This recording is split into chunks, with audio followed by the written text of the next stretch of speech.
Prise 7. Bonjour, je suis Sophie, sage-femme, et voici Antoine, intermédiateur. Nous travaillons tous les deux à l'hôpital de la Pitié-Salpêtrière. Aujourd'hui, nous allons vous parler des violences conjugales pendant le confinement.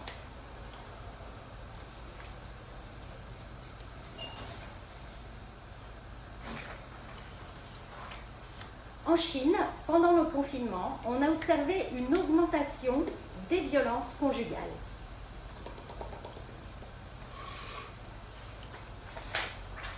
En France, pendant la première semaine de confinement, on a vu une augmentation de 30% des violences conjugales.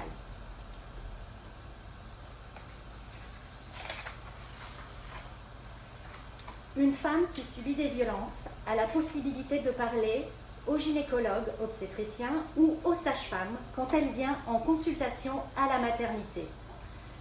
10% des femmes enceintes subiraient des violences conjugales dans le monde, selon l'OMS.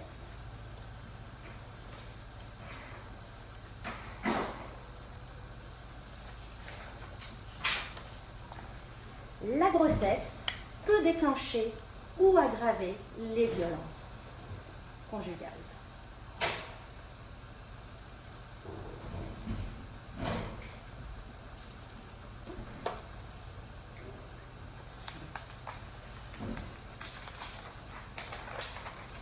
Alors, les violences, elles peuvent être physiques, des coups, des étranglements, des gifles.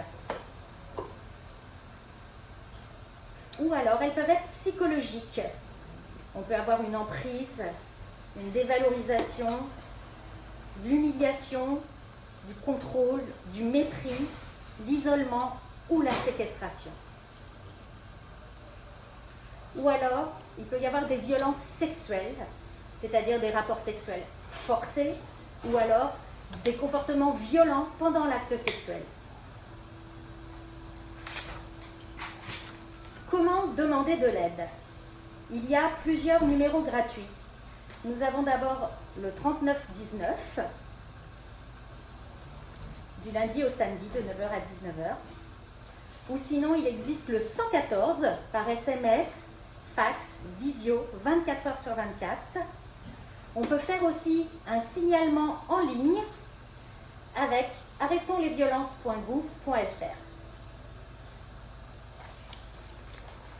Alors, il est possible, si nous n'avons pas de mail, pas de SMS, pas de contact en fait possible par ce biais-là, d'aller directement à la pharmacie.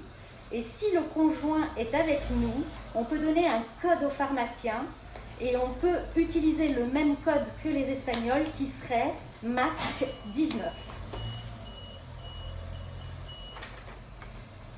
Sinon, pour les personnes sourdes, il existe, par l'intermédiaire de l'association Femmes Sourdes et Citoyennes, un site où les femmes peuvent s'exprimer et obtenir du soutien par Skype et communiquer directement en langue des signes. Il existe aussi une autre association qui s'appelle SOS Surdus. C'est une plateforme d'écoute qui, pendant le confinement, est ouverte 7 jours sur 7, de 10h à 23h.